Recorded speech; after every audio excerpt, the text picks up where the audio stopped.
I'm just going to read a bit of the Joseph narrative in the book of Genesis, chapters 37. At this point, Joseph, the 11th son of Jacob, has come onto the scene of his brothers out in the relative wilderness tending their father's flocks, and inasmuch as they are filled with jealousy and contempt for their younger brother, they plot a murderous course. So let's pick up the text. They said to one another, "Here comes that master dreamer. Come on, let us kill him and throw him into one of the cisterns here. We could say that a wild beast devoured him. Then we shall see what comes of his dreams." Now, when Reuben, that's the eldest son, when Reuben heard this, he tried to save him from their hands, saying, "We mustn't take his life. Instead of shedding blood," he continued, "just throw him into that cistern there in the desert, but don't kill him outright." His purpose was to rescue him from their hands and restore him to his father. So when Joseph came up to them, they stripped him of the long tunic, that's the famous multicolored robe that he had on, and why he's wearing that on a road trip in the desert is a very good question, but they stripped him of that garment, and they took him and threw him into one of the cisterns, which was empty and dry. Just to pause. Reuben, the eldest son, tries to be more responsible than his younger brothers, but he doesn't try to be too responsible.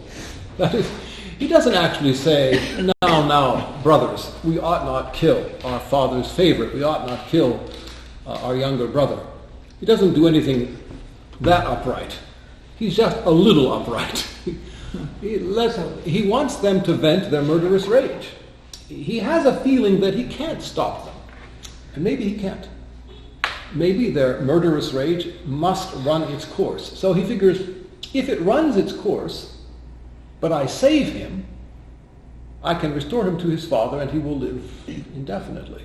That is to say, there's a little bit of good psychology in all of this. Sometimes there are things we do that are terrible for a moment, that if we only pause another minute, we wouldn't do. The letter we shouldn't have sent, the email we shouldn't have sent that day. But the next day, oh no, why did we do it? Why did we send it? Why did we give that message? Or in this case, why did we kill our brother? Why did we take his body and throw it into the cistern? Reuben has an idea that maybe they'll regret it. And since they will regret it tomorrow, he regrets it today. And that's part of the advantage of being the eldest of the family. He begins to see that there are longer-term consequences. Our species is the only species that sees the possibility of long-term consequences and can actually narrate them out loud in our mind and change what we would have done. We can do that.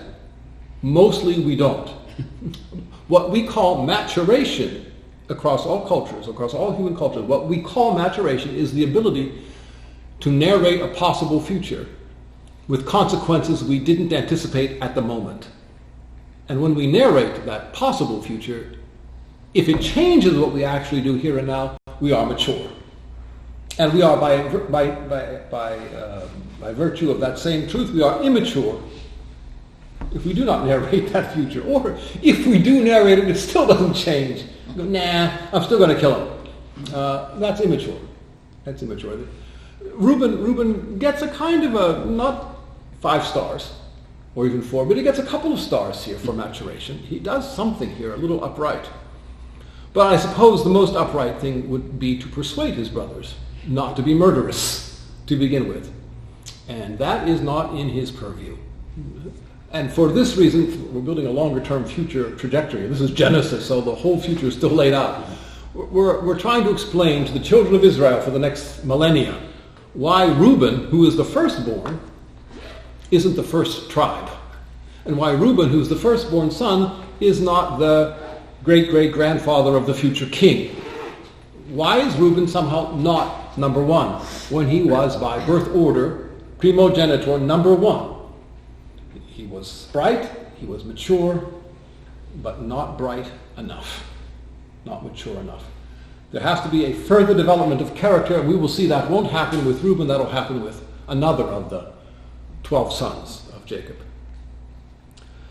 So, it goes on. They then sat down to their meal.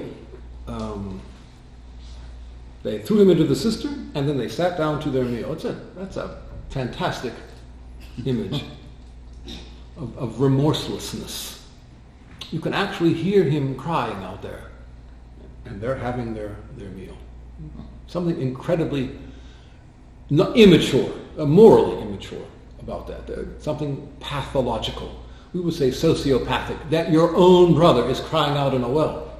Gonna die, as far as most of you are concerned. And your appetite is still pretty good.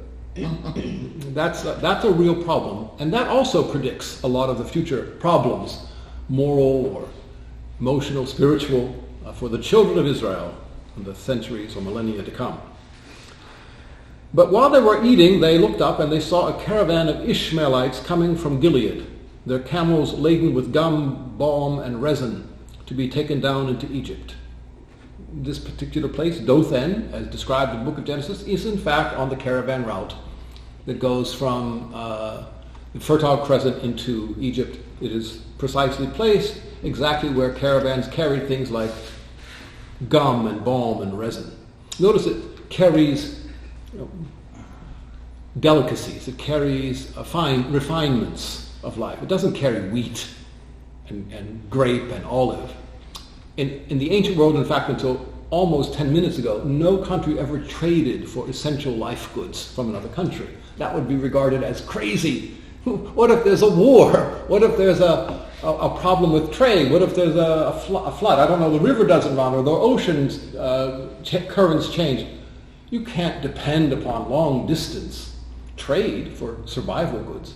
So until very recently, nobody did. Everyone grew or caught or captured what they ate nearby.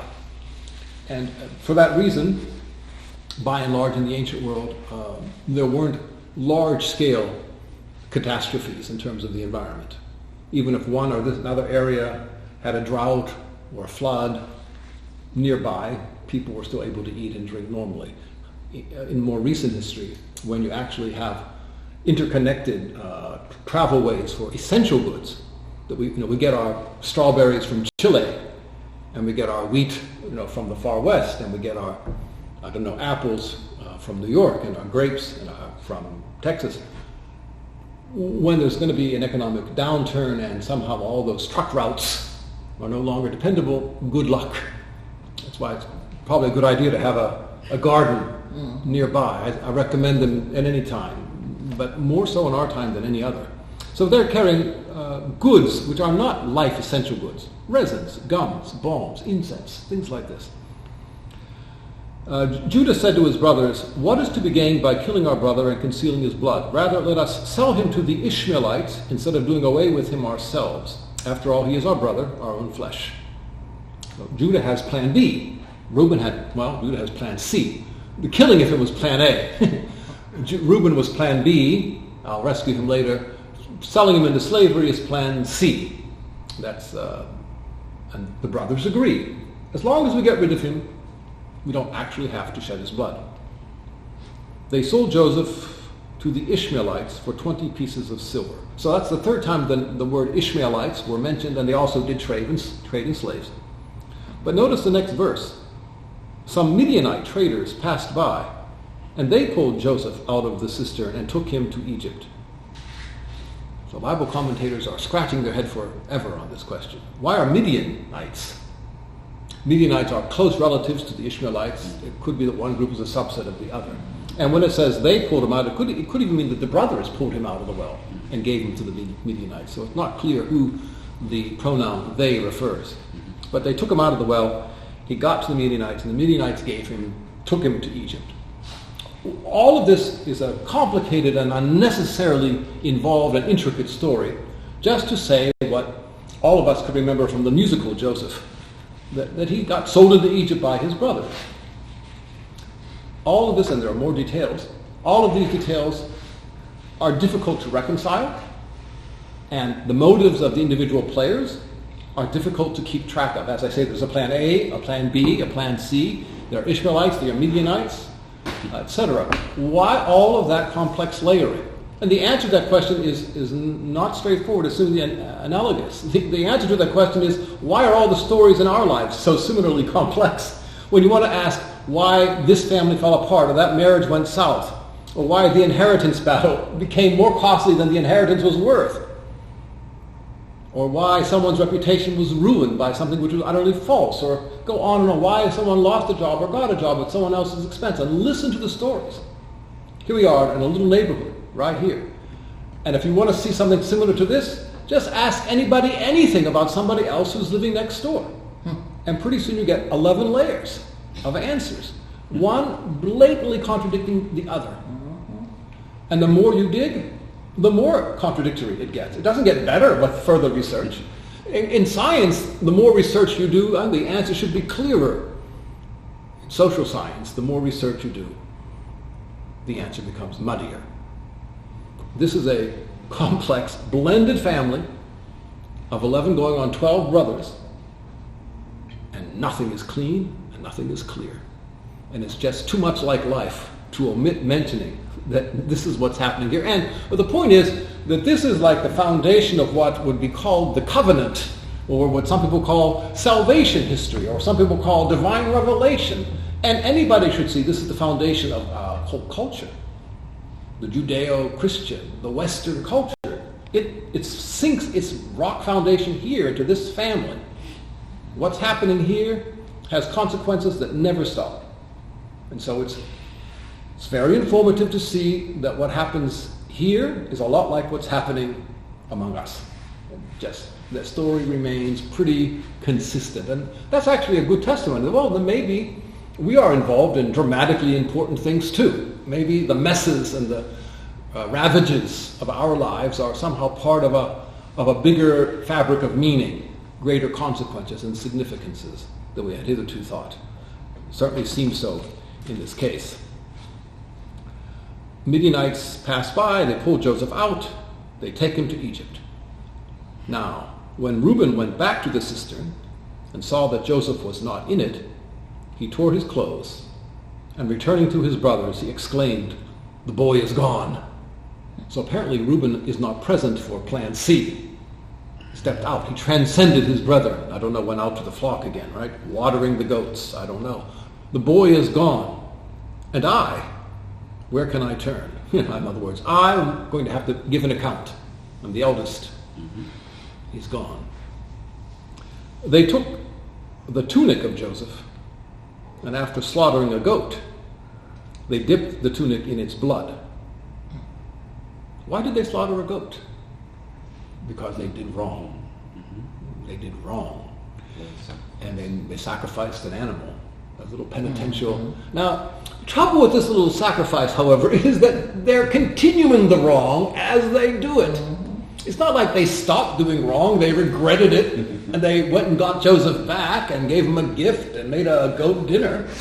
No, he's off on his way to slavery. They want to be absolved of this. They want to be cleansed of it. That's good psychology too. It's just like, wow, what a mess, the human psyche, doing two things simultaneously wrong. So not only are there 3 layers externally, there's at least 2 layers internally of the motives of these poor guys. They kill the goat and they dip the coat in the goat. Well, and that's to further cover up the crime. Because now the blood on the long tunic tells a story. It tells a story which is false, by the way, but it's a good cover-up. And in the 21st century, where cover-ups are very important in politics, in religion, in local society, cover-ups are real important.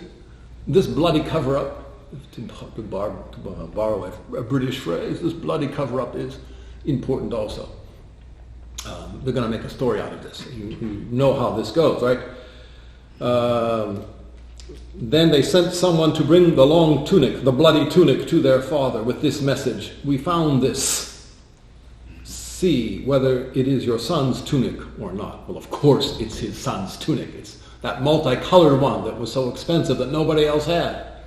But ask the question rhetorically so that he could fill in the pieces himself. Make him figure it out. Isn't that gracious? "We found this. Is it your son's?"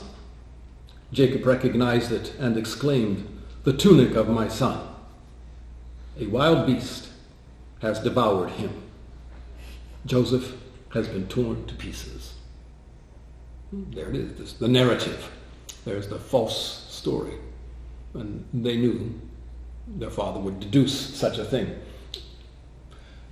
Blood covers the crime, makes a narrative.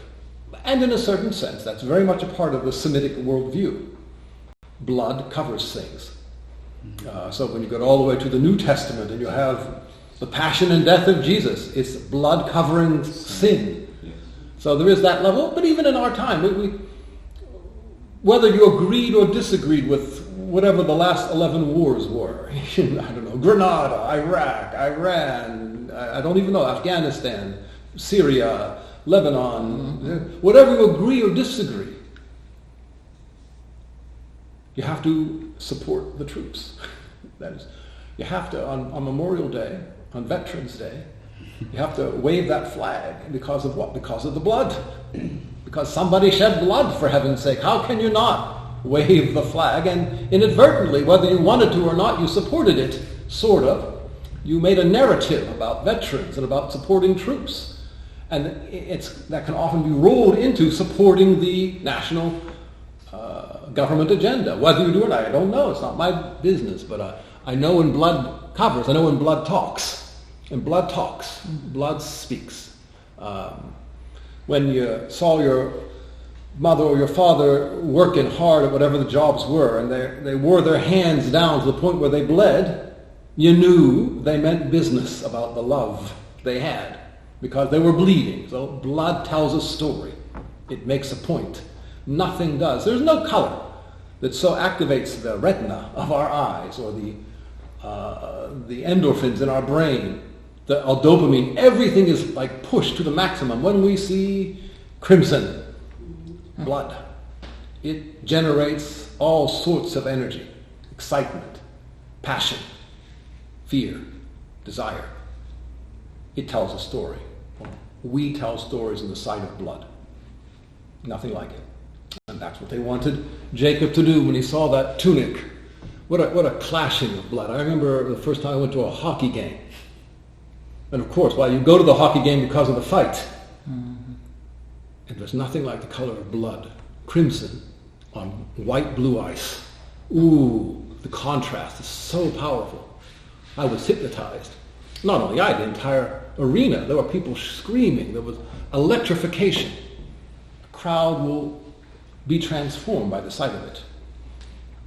In athletic contests, it's everywhere known. I mean, scientists can now measure this, that the blood chemistry of the athlete on the field or in the arena, the blood chemistry of the boxer or the hockey player or the football player, which is amazing blood chemistry of wild spikes of sugar and testosterone and all sorts of other invigorating energies. Their blood is just chock filled with chemicals.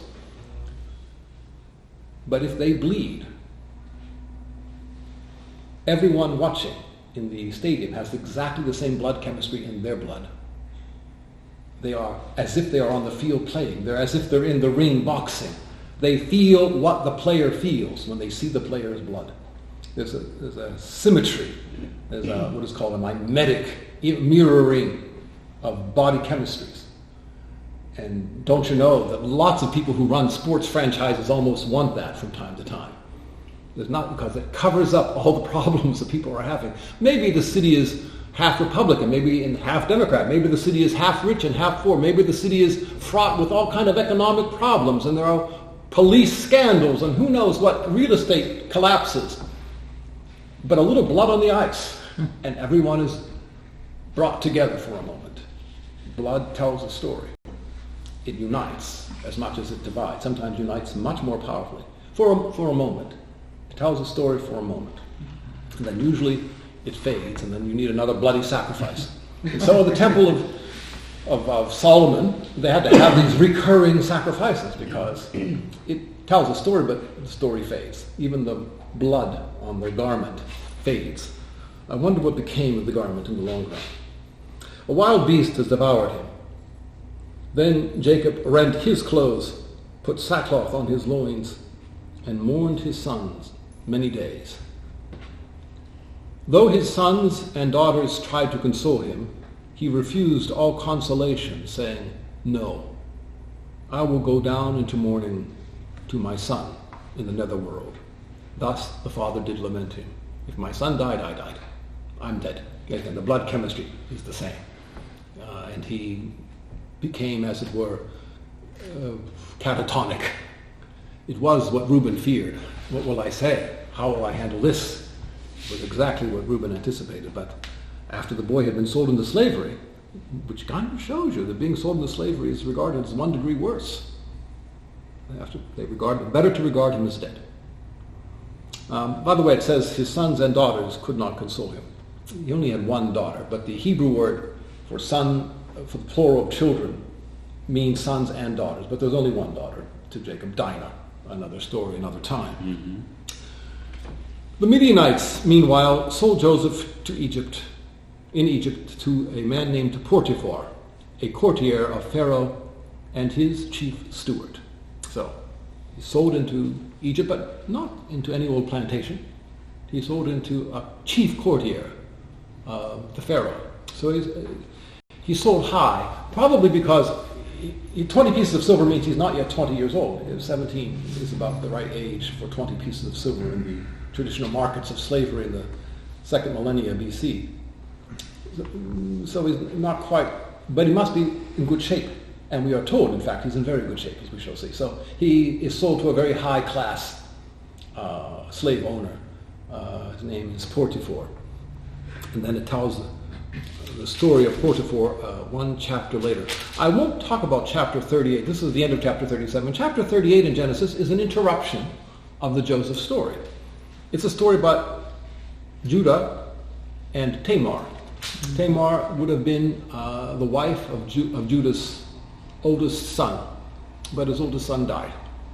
And then she was given in marriage to his next older son, and he died. And then by pretty soon the whole lineage of Judah became disinterested in her. And one of the brothers wouldn't even have relations with her, didn't want to raise up any children by her. That was the Levirate law. If the woman dies without offspring, then the family who gave her her first husband owes her a second one. And if he dies, then they owe her a third. She ought to be able to have a child. That's her retirement. Mm-hmm. That's her dignity. That's her place in life. That's her niche. And if the family can't give her one, by one husband, then the next. But the brothers, the sons of Judah, didn't respect their eldest brother who died. They didn't want to respect his wife, who was without offspring. So that's why the story is put right there. People who don't respect their siblings and don't respect what is just and are just tending after their own interests, they are like the brothers of Joseph.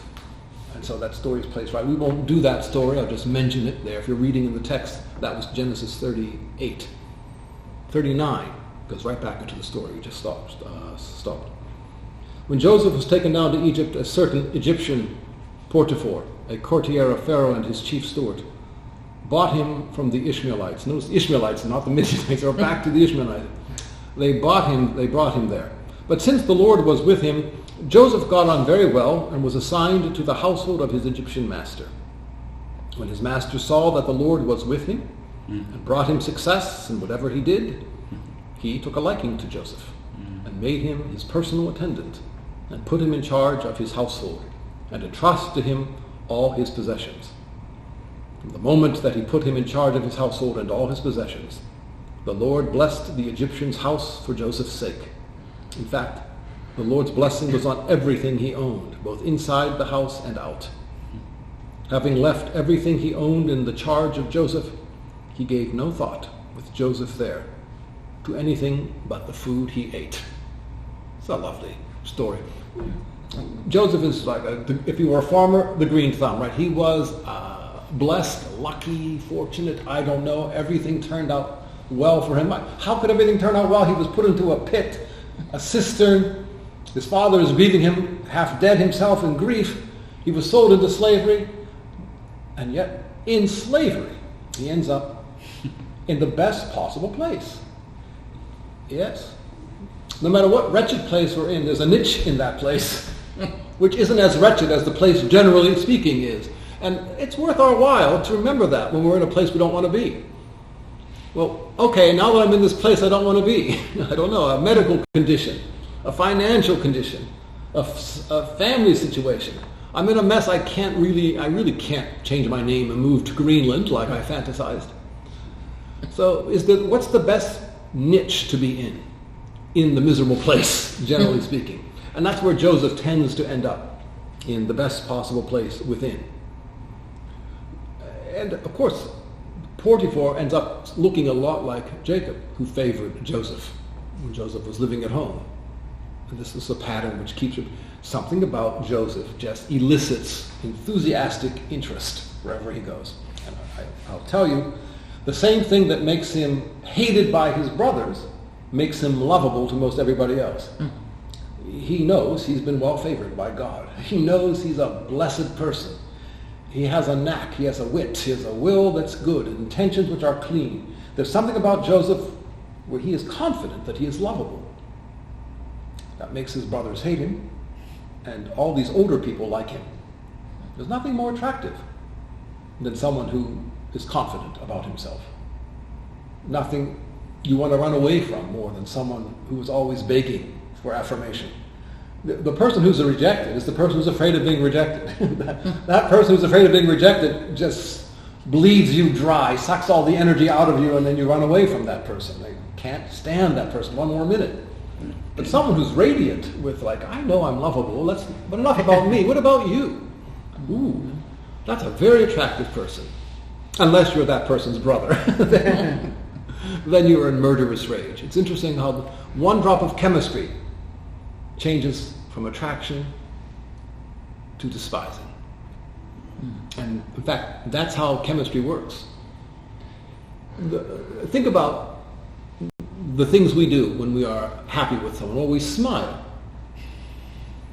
Your dog and cat take a long time to learn whether that smile is in fact a sign of affirmation or we are about to attack. Because we bare our teeth very similarly for the one and the other. And it's a very subtle variation of intention between the predatory snarl and the happy smile.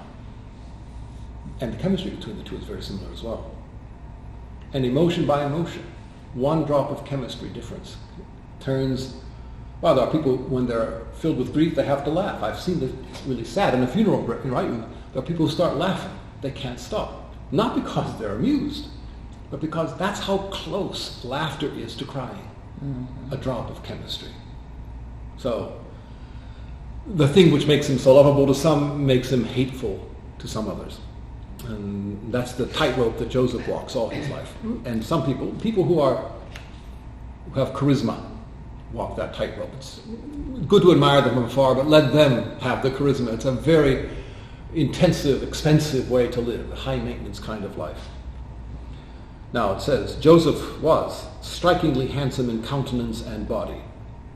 It's very odd. I reminded you a couple of sessions ago that there was one other person we are told was strikingly handsome, or beautiful in countenance of face and shape of body. And that was Joseph's mother. So the Hebrew the translation literally is fair of face and fine of form. That's the rarest thing you get in the Bible. What do people look like? The authors of the Bible from beginning to end don't want to distract us by looks. We don't have any idea, apart from a couple of indirect references, to what Jesus of Nazareth looked like, at least from the text. There is one text which nobody would understand from the face of it, which tells us that he was also striking, because the lady said, "Blessed the womb that bore you, the breasts that nursed you," which is an Aramaic expression saying you are striking. So if that's the case, then Jesus and Joseph and Joseph's mother Rachel are striking, and almost nobody else. Oh, no, I shouldn't say that. Saul and David are regarded as striking. This account of Joseph's brothers, this account of a blended family, even if you have no religion, you will say, it's kind of inspired. Its insight is more trenchant, more piercing, more probing than anyone would expect in the 3rd millennium BC. Joseph was strikingly handsome in countenance and body. After a time, his master's wife began to look fondly at him and said, she's rather direct, lie with me. But he refused. As long as I am here, he told her, my master does not concern himself with anything in the house, but has entrusted to me all he owns. He wields no more authority in this house than I do, and he has withheld from me nothing but yourself, since you are his wife. How then could I commit so great a wrong and thus stand condemned before God? Notice the rationale here. This is what is called an honor-shame society. Men are bound by laws of honor and shame. So Joseph doesn't say to the lady, no, you're a married woman, it would violate your oath. He doesn't say, I wouldn't render you unclean by the sin that you would commit with me. Or he doesn't say, I'm going to guard my own virtue. Neither of those three things does he say. He says, your husband is my boss. I would dishonor him. I would bring shame to him. I won't do that. That's an honor-shame explanation. It's perfectly congruent with everything in that cultural setting.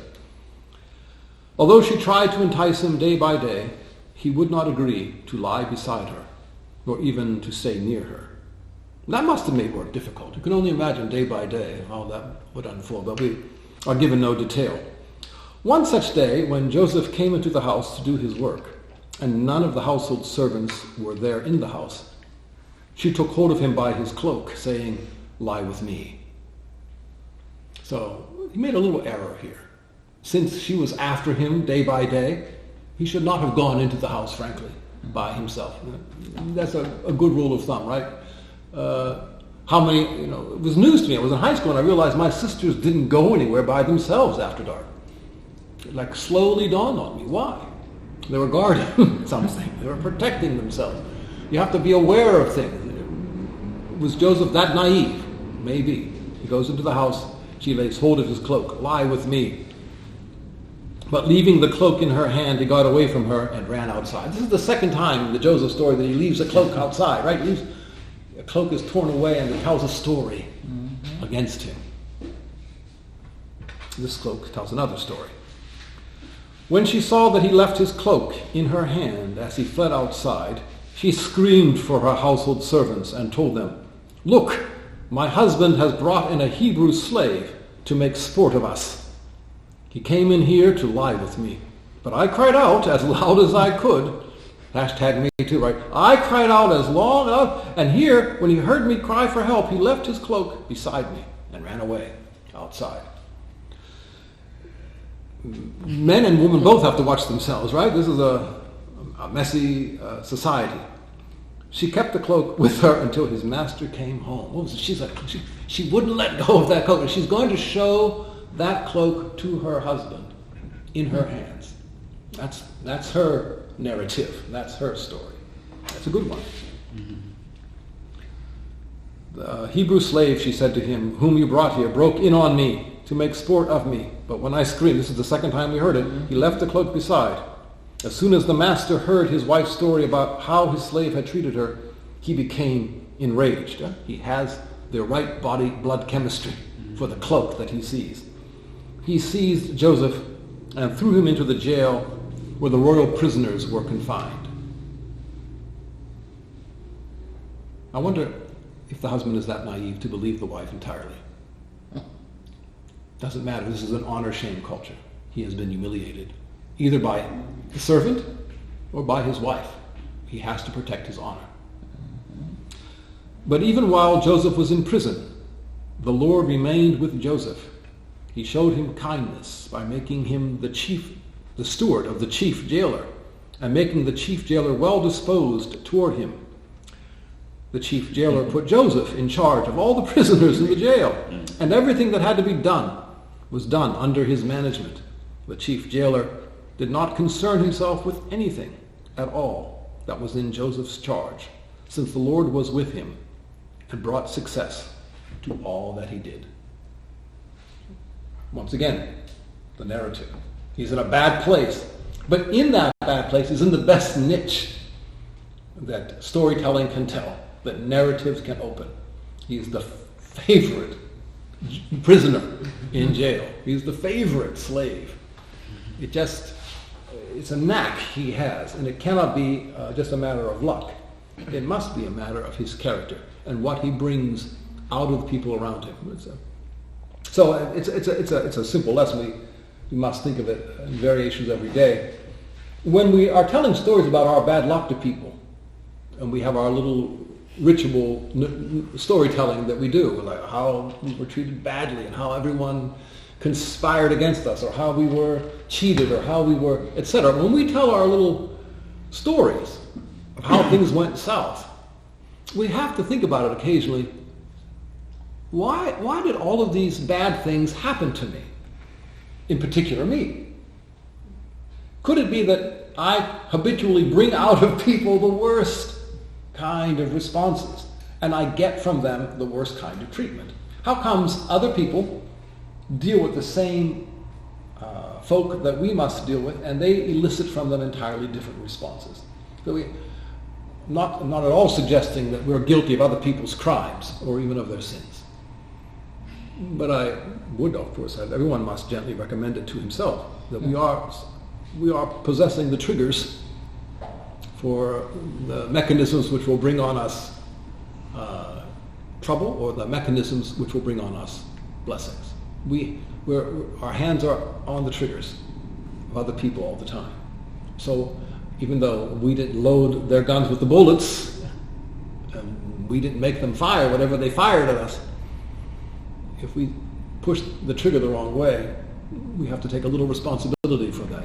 Joseph has to learn to take responsibility for his murderous brothers, who he elicited. I mean, remember earlier on, he said things to them which was really not clever, right? Why would you tell your brothers these dreams in which your brother's going to bow down to you? Your mom and dad are going to bow down to you. Tell them these couple, 3 dreams that put them in this place of subjugation, at least, or subordination to you. Why would you do that if they're already angry and jealous? You're pushing the trigger. Mm-hmm. And he did. He was naive. And that's bright as Joseph. Now, Joseph is a bright guy. When he goes to the jail, he's in charge of the jail. He goes to the plantation, he's in charge of the plantation. He'll eventually be in charge of Egypt. He's a clever guy. And yet, he pushes the trigger he pushes certain people the wrong way. Everyone's a little opaque to oneself. We can see everybody else much more clearly than we can see ourselves. And when we have certain regular, habitual weaknesses, it's very difficult for us to take responsibility for them.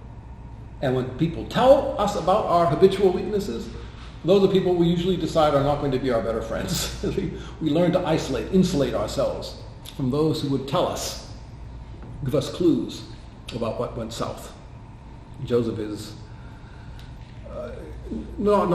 he's not batting 1,000. He's batting pretty high. But he did make these mistakes with his brothers, and that tells a long story. Now, the latter part of the story of Joseph in jail is a story of dream interpretation. There are 2 fellow prisoners in the prison with him who have these troubling dreams, and Joseph interprets them. And this capacity of Joseph to interpret dreams is a consistent part of his life from beginning to end. So just to mention it, by and large, his capacity to interpret dreams is not for himself. What makes Joseph an attractive character is that Joseph interprets dreams for other people's benefits. Turns out even those earliest dreams about his brothers bowing down to him looked like he was the star of that dream. And yet, by the time you get to the end of Joseph's life and everything fleshes out and all the drama is laid bare, turns out those dreams help the brothers understand that they are part of a greater providence, a bigger picture. The dream about bowing down to Joseph is not about Joseph only. It's about the brothers themselves learning that they can't always make everything into competition. They can't make everything into primacy. Everything is not about who's number one. Everything is not a zero-sum game that if someone else wins, you lose. To put everybody in a zero-sum game is just a recipe for a never-ending and relentless sorrow and an endless battle. The brothers tend to do that with Joseph, and so when Joseph seemed to play a starring role, they resented and hated him. But by the end of their life, they realized that sometimes somebody else being number one makes the world a lot better for everyone who's number two. And sometimes being seconded to a great person is a great thing indeed. Mm-hmm. And knocking great people down is not always a blessing for those who succeed in doing so. It's worthy of mention because ever since I was a kid, right, comedy was about knocking great people down. Don Rickles was a great comedian when I was coming of age, right? And it was the master of insults. And his way of insulting, which was in those days raw and shocking, has become what humor is, so that by now no one thinks it very strange the comedians are slicing and dicing politicians and athletes and moguls and movie stars. All we do all day long is to rip people apart. We just rip them. That's what our humor is. We have to understand humor is very culturally specific. Ever listen to Monty Python or see what the British comedians are doing and you realize, is that funny? It is to people in Great Britain. There's a British humor. It's their culture. And it has a very strange, some people like it in America, and many people do, and some people don't. So there's a French humor. Imagine in France, the greatest comedian for the last 50 years is Jerry Lewis. Jerry Lewis. They think he's the funniest thing since sliced bread. They have their own humor. Cultures do. So we should know that our culture has its own humor. And it's not a very pleasant one. It's a very angry humor. It's a humor which doesn't enjoy admiring anyone very much. If someone looks admirable in our culture, they are the butt of a joke very quickly. And we laugh to the point of rejoicing at the collapse of people of character. And we can't hardly wait for it. That's how the brothers of Joseph treated him. He was a sterling young man, a person of great character. And it took them about 30 years or more, 40 I suppose, before they were able to realize, oh, we didn't actually have to hate him. We could have deferred. We could have tipped our hat and said, you know what, you're pretty great. They could have bowed in his direction. And they did in the end.